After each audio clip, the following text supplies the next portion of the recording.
37 días de ofensiva rusa en Ucrania y la evacuación de civiles sigue sin estar garantizada. Es más, es imposible. Un convoy de la Cruz Roja que se dirigía a la asediada ciudad de Mariupol, en el sureste, ha tenido que dar media vuelta. Bienvenidos a esta nueva edición de DW Noticias. Soy Ana Plasencia en Berlín. Vuelve a fracasar un nuevo intento de evacuación de la sitiada ciudad de Mariupol, un puerto en el mar de Azov en el que viven unos 160.000 ciudadanos en condiciones nefastas actualmente, sin electricidad ni agua potable. La Unión Europea advierte a China de las consecuencias de un posible apoyo a Rusia en la invasión de Ucrania. De gobierno en gobierno, no importa su signo político, Argentina no ha dejado de reclamar su soberanía sobre las Islas Malvinas y desde el fin de la guerra con el Reino Unido hace hoy justo 40 años, ha buscado hasta ahora sin suerte que Londres se siente a negociar sobre esta disputa. La obra de teatro Campo Minado habla de las marcas de esa guerra.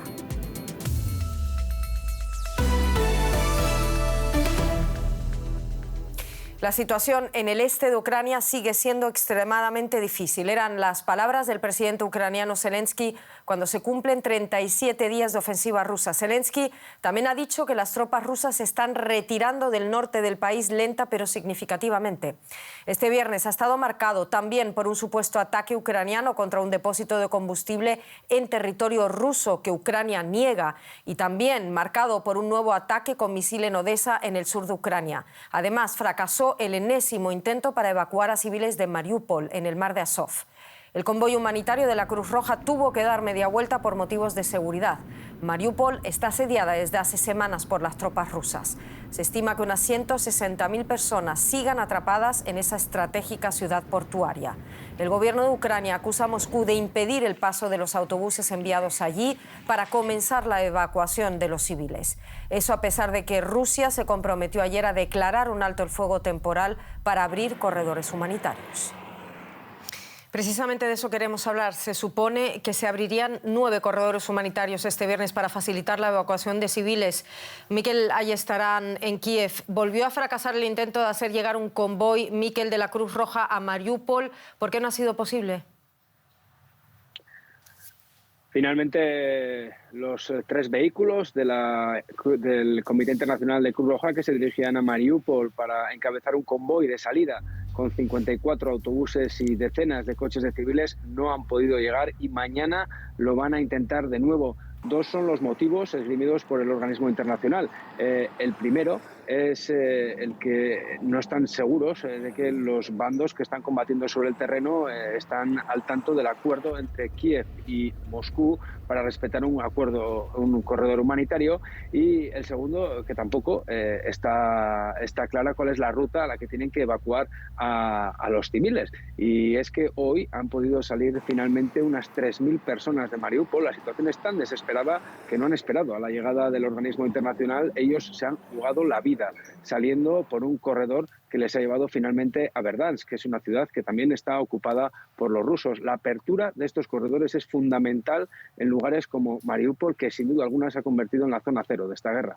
Me pregunto, Mikel, ¿qué ha cambiado en la capital, donde estás tú, desde que Rusia anunciara hace 3 días que reduciría la actividad militar en torno a Kiev y Chernigov, al norte de Kiev? Bueno, ese anuncio se produjo tras la reunión mantenida entre ucranianos y rusos en Estambul, y las 24 horas posteriores, la verdad es que se registraron, yo creo que las mayores explosiones que hemos escuchado en Kiev en las últimas semanas, pero hay que reconocer que en las últimas 48 horas el frente parece algo más tranquilo. Se escuchan menos explosiones en la zona norte y noroeste, e incluso, según el ejército ucraniano, poco a poco van consiguiendo liberar más y más poblaciones, lugares donde antes estaban las fuerzas rusas. Pero hay que ser muy cauto a la hora de hacer este tipo de lectura, ya que desde la OTAN alertan de que los rusos no se están retirando, lo que están haciendo es reagrupar sus fuerzas y, sobre todo, insisten en que la amenaza sobre Kiev continúa. Rusia acusa a Ucrania de atacar un depósito en territorio ruso en la frontera con Ucrania. Ucrania lo niega. ¿Nos puedes contar algo más? Sí, la verdad es que desde que se ha conocido la noticia de este ataque contra un depósito muy cerca de la frontera de Rusia, en territorio ruso, estamos hablando si se confirma, de un acontecimiento histórico. Desde la Segunda Guerra Mundial no se producía, Rusia no sufría un ataque en su propio territorio. La primera reacción que hemos recogido ha sido la del ministro de Exteriores ucraniano, que inmediatamente ha dicho que él no podía ni confirmar ni desmentir, una fórmula parecida a la que suelen utilizar los israelíes cada vez que les acusan de atacar en Siria. Posteriormente, fuentes oficiales del ejército lo han negado, dicen que ellos no tienen nada que ver con esto ocurrido, contra este ataque contra el depósito. Lo que ocurre es que desde Moscú han dado su versión y dicen que sí, que han sido helicópteros ucranianos los que han cruzado, han violado el espacio aéreo ruso y han cometido este ataque. Realmente estamos ante un cambio sustancial, si es que se puede confirmar que han sido los ucranianos, y desde el Kremlin han alertado que esta acción va a tener un impacto directo en las negociaciones que están manteniendo las dos partes, y hay que tener en cuenta que, por ejemplo, fruto de estas negociaciones está la apertura de los corredores. Por lo tanto, vamos a ver qué pasa en las próximas horas. Muchísimas gracias, Mikel Ayestarán, en Kiev. Un abrazo. Gracias a vosotros. Las tropas rusas se han retirado de la central nuclear de Chernóbil. Según la empresa de energía estatal de Rusia, los soldados estuvieron expuestos a dosis significativas de radiación por haber cavado trincheras en terreno contaminado. El Organismo Internacional de Energía Atómica no ha podido comprobar que esos militares rusos hayan sido efectivamente contaminados, pero anunció que enviará una misión a la planta nuclear. Semanas después de tomar el control de la central nuclear de Chernóbil, las fuerzas rusas han abandonado la zona. Las autoridades ucranianas acusan a Moscú de haber actuado con imprudencia, precisamente en el lugar que fue escenario del peor accidente nuclear de la historia. Rusia se comportó de manera irresponsable en Chernóbil, en todos los sentidos, desde no permitir que el personal de la estación desempeñara sus labores hasta haber cavado trincheras en terreno contaminado. Según la agencia nuclear de Ucrania, el repliegue ruso fue propiciado precisamente por la alta radiación a la que fueron sometidos los soldados tras cavar las trincheras y esparcir el polvo con sus vehículos. El Organismo Internacional de Energía Atómica no ha podido confirmar esta afirmación, aunque celebran la retirada rusa. Lo vemos como un paso en la dirección correcta. Estaremos allá muy pronto porque en Chernóbil hay mucho trabajo por hacer. El hecho de que la central vuelva a estar bajo control ucraniano apenas tiene incidencia en la invasión, pero al menos permite que sus trabajadores continúen asegurándose de que Chernóbil no sea un peligro para futuras generaciones. Bruselas y Pekín han celebrado este viernes una cumbre bilateral marcada por la tensión y el riesgo de un grave choque comercial si China apoya activamente a Moscú en este conflicto. Los líderes de la UE instaron al gigante asiático a no respaldar a Rusia en su guerra contra Ucrania. Era la primera cumbre virtual de ambas partes en 2 años. Europa teme que no condenar la invasión como hace China se traduzca al final en una disposición para ayudar al Kremlin a eludir las sanciones o incluso a suministrar material bélico a Rusia. Fue la primera cumbre entre la Unión Europea y China en 2 años. El objetivo, garantizar que China no proporcione armamento a Rusia ni ayude a Moscú a eludir las sanciones económicas de Occidente. La presidenta de la Comisión Europea, Ursula von der Leyen, hizo un llamado basado en simples cálculos. Les recuerdo que China y la Unión Europea comercian a diario con bienes y servicios por un valor de casi 2.000 millones de euros. En comparación, el comercio entre China y Rusia es de solo unos 330 millones de euros por día. Por lo tanto, la prolongación de esta guerra y los estragos que causa a la economía mundial no benefician a nadie, mucho menos a China. China se niega a condenar a Rusia por la invasión a Ucrania. Poco antes de la cumbre, un vocero del Ministerio Chino de Exteriores culpó a Estados Unidos de la crisis en Ucrania por su papel en la expansión de la OTAN desde la Guerra Fría. El presidente Xi Jinping fue más sutil al dirigirse a las autoridades de la Unión Europea. China ha mantenido la coherencia y la continuidad de su política hacia la Unión Europea. Así que esperamos que tenga su propia opción sobre China, que adopte una política independiente y que trabaje con nosotros para lograr un desarrollo constante y sostenible de nuestras relaciones bilaterales. La guerra de Rusia contra Ucrania ha unido a los miembros de la OTAN y demostrado lo lejos que están otras potencias como China en materia de política exterior. La presidenta de la Comisión Europea, Ursula von der Leyen, pues la presidenta del Parlamento Europeo, Roberta Metsola, estuvo en Kiev para mostrar el apoyo de la Unión Europea a los ucranianos. Su viaje coincidió con esa cumbre virtual entre la Unión Europea y China, a la que Metsola insta a estar a la altura de su rol de potencia mundial. María García Sornosa en Bruselas. María, ¿qué significa estar a la altura? ¿Qué le ha pedido la Unión Europea a China concretamente? Pues Ana, para los europeos lo ideal sería que China, como sillón permanente del Consejo de Seguridad de Naciones Unidas, se alinease con el grueso de la comunidad internacional y condenase sin ambages esa invasión de Rusia en Ucrania, que también se uniese a las sanciones internacionales. Pero no son naif, no son ingenuos y saben que Pekín no va a ir tan lejos. Por eso los europeos se conforman con que le dé garantías de que no va a ayudar a Putin en esta guerra de ninguna de las formas, ni financiera, ni militarmente, ni tampoco le va a ayudar a sortear las sanciones económicas. El principal mensaje que ha sacado hoy Ursula von der Leyen y Charles Michel a su homólogo chino, el presidente Xi Jinping, es que ejerza su influencia para arrastrar a Vladimir Putin a la mesa de negociación. Pero lo cierto es que esta cumbre, que ha durado en torno a 3 horas y que ha sido muy tensa, ha culminado con una sensación, con un sabor bastante agridulce, porque China no ha dado ningún compromiso, ninguna garantía a la Unión Europea de que no va a ayudar a Moscú. Es decir, todo hace presuponer que va a seguir manteniendo esa postura bastante equidistante. La gran advertencia que sale de aquí es que es en principal interés de la segunda economía del mundo, de la economía china, de que la guerra termine. Eso sí, de momento aquí, Ana, en los pasillos de Bruselas evitan hablar de represalias económicas o comerciales, mucho más de sanciones, porque el escenario que se asume es que China va a seguir manteniendo la misma postura que lleva defendiendo en toda la contienda, es decir, una especie de neutralidad pasiva. Ya lo dices tú, María, la posición de China en esta guerra ha sido además muy ambigua. Como me comentas, parece que no hay un cambio de postura tras ese encuentro con los líderes europeos. ¿Qué influencia tiene entonces Europa sobre China?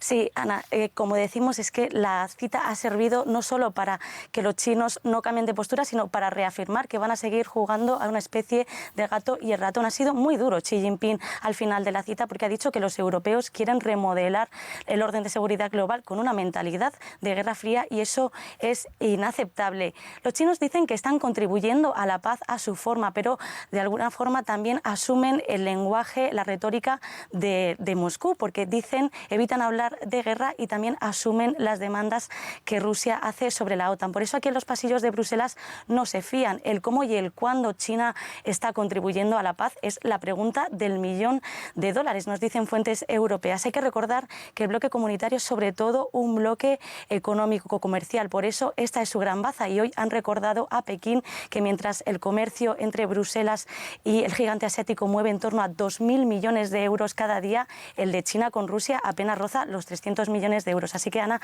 la Unión Europea fía todo a su brazo económico y comercial para alejar a China de Rusia, pero de momento estas advertencias no están teniendo mucho eco, mucho impacto en Pekín. Muchísimas gracias, María, en Bruselas.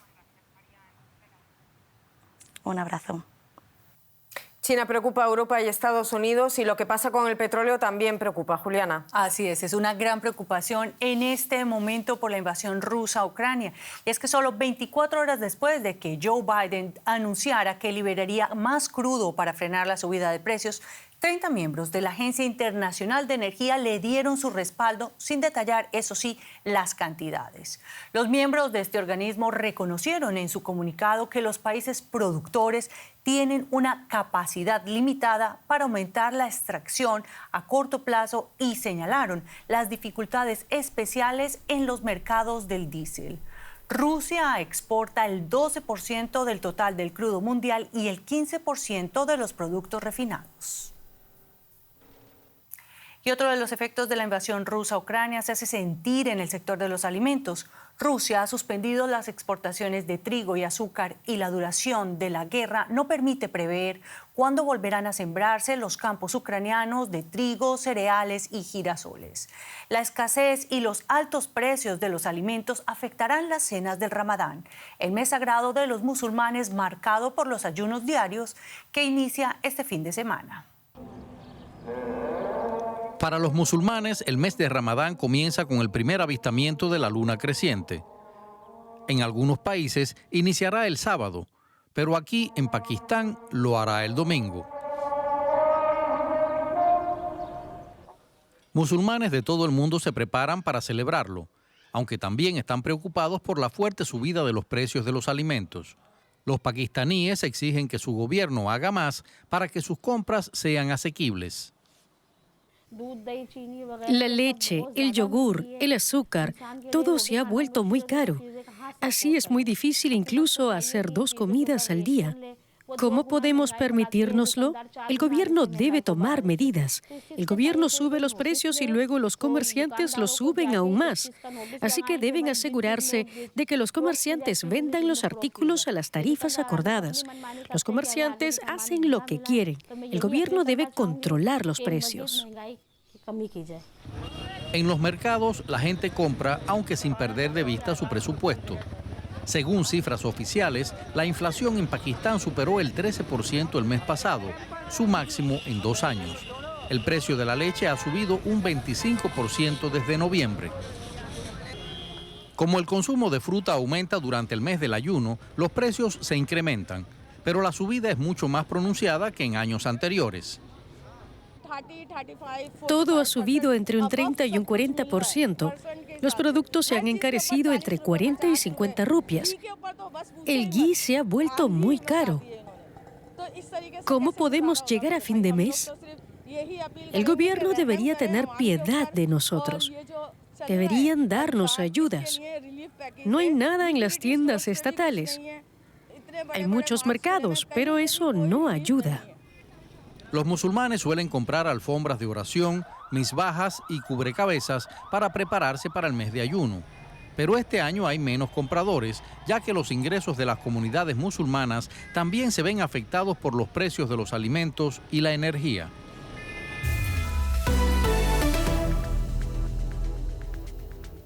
Y dejamos las noticias relacionadas con la invasión rusa en Ucrania y los efectos colaterales y damos paso a otras noticias de la jornada. Las comunidades de la Amazonía ecuatoriana pueden bloquear proyectos mineros si se oponen a sus planes de desarrollo de acuerdo con un fallo de la Corte Constitucional de ese país. La decisión pone en jaque la estrategia del gobierno de Guillermo Lasso, que esperaba beneficiarse de los temores que ofrece a los inversionistas, la inestabilidad política peruana, el inicio del gobierno de Boric en Chile y las próximas elecciones presidenciales en Colombia. ¡Guardia, guardia! ¡Fuerza, fuerza! ¡Guardia, guardia! ¡Fuerza, fuerza! ¡Que defendemos nuestro territorio! Estos son algunos de los miembros de la Guardia Indígena de la comunidad Cofán en Ecuador. Se preparan para patrullar las orillas del río Aguarico, la principal fuente de alimentos para las 53 familias que viven en sus márgenes. Su misión, combatir la minería ilegal y poner límites a la actividad extractiva en su territorio, una tarea que vienen desempeñando desde hace años y que desde febrero cuenta con el aval de la Corte Constitucional, que les ha concedido el poder de vetar los proyectos que perjudiquen a la comunidad. Definitivamente el Estado tiene la obligación de consultarnos y obtener el consentimiento. Es decir, que nuestra respuesta, que nuestra decisión debe respetarla. Es decir, si alguna comunidad decide que exista alguna actividad extractiva en su casa, en su territorio, pues debe de ser así. Pero si dicen no, evidentemente el Estado tiene que respetar y garantizar lo que nosotros decidamos en nuestra casa. La Guardia puede confiscar equipos y llamar a la policía si encuentran mineros en las áreas que patrullan. No obstante, su defensa de este territorio ancestral choca de frente con los planes del gobierno del presidente Guillermo Lasso, que aspira a duplicar las exportaciones mineras hasta alcanzar los $4.000 millones en los próximos 3 años, además de atraer capital extranjero al sector. Por este motivo, el gobierno tiene previsto revisar el fallo. Lo que nos preocupa son los efectos que puedan tener estos empresarios o concesiones hacia el Estado, ¿no? Porque definitivamente hay temas que no están bien claros en cuanto a la sentencia. Hasta la fecha hay desacuerdos sobre el alcance de la sentencia de la Corte Constitucional. La industria minera y las autoridades ecuatorianas consideran que solo afecta a los proyectos futuros, pero las comunidades indígenas y los activistas sostienen que cobija a los proyectos en curso. Sin lugar a dudas, las sentencias de la Corte patean el tablero de un momento al otro, ¿ya? Por ejemplo, en el caso Cofanes, la Corte pone unos estándares. En el caso de las Cedros, la Corte pone unos estándares. Esos estándares, sin lugar a dudas, son un cambio intempestivo en las reglas de juego. El sector minero teme que las nuevas reglas de juego afecten a proyectos en desarrollo, como el de oro y plata del consorcio chino EquaGold Mining o el de la empresa canadiense Dundee Precious Metals en Loma Larga. Y es que la Corte también ratificó un fallo que ordenaba revertir la concesión de oro en territorio Cofán porque la comunidad no fue consultada previamente. Como muchos pueblos indígenas, los cofanes cuentan con ley territorial propia y ahora además tienen a su favor la sentencia de febrero. No obstante, es el gobierno quien sigue teniendo la última palabra, pues son las autoridades las responsables de garantizar su cumplimiento. Dejamos el tema económico y pasamos a temas políticos y preocupaciones en Guatemala, ¿no, Ana? Así es, en ese país ese país espera que el número de migrantes que viajan a través de Centroamérica para llegar a Estados Unidos aumente ahora que el país norteamericano ha anunciado que pondrá fin al Título 42. Así lo informaron las autoridades migratorias guatemaltecas en un comunicado. El Título 42 es una norma sanitaria que permitía expulsar a migrantes indocumentados en la frontera bajo el pretexto de la pandemia. Funcionarios estadounidenses anunciaron el viernes que el gobierno de Joe Biden dejará de aplicar esta política en mayo. Esta normativa impuesta por el gobierno de Donald Trump cerró efectivamente el sistema de asilo de Estados Unidos en la frontera con México durante 2 años. Y también repasamos ahora otros temas que queremos destacar a esta hora. Chile y Bolivia se enfrentan nuevamente en la Corte Internacional de Justicia de La Haya. El gobierno boliviano afirmó que Chile no tiene derecho adquirido para hacer uso del total de las aguas del río Silala, un afluente internacional para los chilenos, pero para los bolivianos unas aguas que nacen de manantiales de su propiedad. La disputa inició en 2016 cuando Chile presentó una demanda por estas aguas. Las fuerzas enfrentadas en la guerra civil de Yemen han declarado un alto el fuego de 2 meses. El acuerdo auspiciado por la ONU es la primera tregua en el conflicto desde el año 2016. En 7 años de guerra, decenas de miles de civiles han muerto en los enfrentamientos entre la coalición liderada por Arabia Saudita y los rebeldes hutíes apoyados por Irán. El gobierno de Turquía aceptó solicitar la transferencia a Arabia Saudita del proceso contra los 26 sospechosos saudíes acusados de haber asesinado a Jamal Khashoggi. El periodista era uno de los principales críticos de la monarquía saudita y fue asesinado en el consulado de su país en Estambul en 2018. Grupos de derechos humanos advierten de que con la transferencia del juicio el crimen podría quedar impune. Muchas de las noticias de estos días, marcadas por esa guerra de Ucrania, cuesta imaginar que un día soldados rusos y ucranianos se encuentren en paz como actores de una obra de teatro común, pero precisamente eso es lo que están haciendo veteranos, pero de la guerra de Malvinas, argentinos y británicos, cuando en este 2 de abril se cumplen 40 años de esa guerra. La obra de teatro Campo Minado ha vuelto a Buenos Aires después de recorrer durante 6 años 13 países de América y de Europa. Excombatientes recuerdan el dolor del pasado en un presente de heridas aún abiertas. Se me trabó el fusil. El 9 de abril de 1982, Gabriel Sagastume fue convocado por la Junta Militar Argentina 7 días después de recuperar las Malvinas tras 149 años de ocupación británica. Como la mayoría de los combatientes argentinos, Gabriel solo había hecho el servicio militar. 2 meses después, su país se rindió. Gabriel estudió Derecho, pero desde hace 6 años actúa en Campo Minado, una obra de teatro con veteranos de guerra de ambos bandos. No voy a dejar de decir que las Malvinas son argentinas. Yo no tengo que arriar ninguna bandera, para decirlo en términos políticos. Y ellos tampoco tienen que pensar que las islas eventualmente les corresponden a los isleños o a ellos. Estamos convencidos de todos lados de que la guerra no, lo único que trae es dolor, muerte. Campo Minado es una obra de la argentina Lola Arias que ha vuelto a presentarse en Buenos Aires por el 40 aniversario de la Guerra de Malvinas.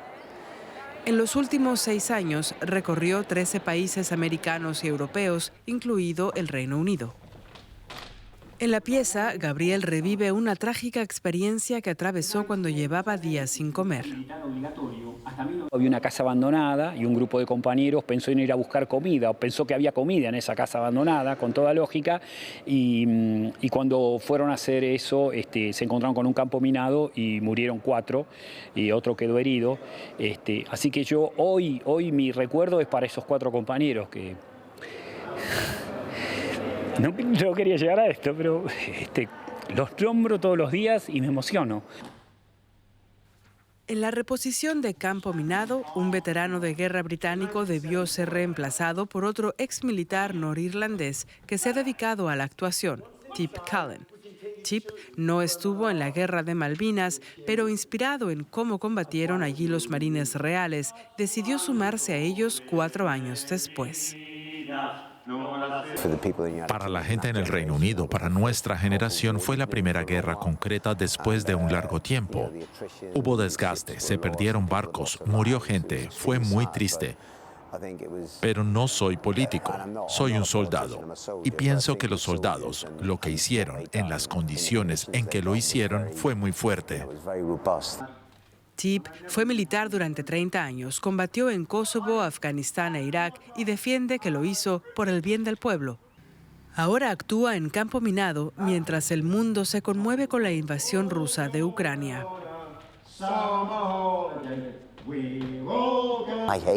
Yo odio hasta la idea de decir que tenemos que tener una guerra, pero si hay algo que hay que parar, ojalá se pare a través de la diplomacia y el diálogo. Pero en este momento hay gente que está siendo asesinada por un invasor, y eso es terrible. Ahora, Tip y Gabriel comparten escenario, 40 años después de la Guerra de Malvinas. 40 años después, argentinos y británicos recuerdan la Guerra de Malvinas. Cada uno sigue defendiendo su posición, pero juntos recuerdan a las víctimas en un contexto mundial otra vez azotado por el conflicto bélico. De momento esto es todo. En menos de una hora volvemos con más. Gracias por estar ahí y buen fin de semana para todos.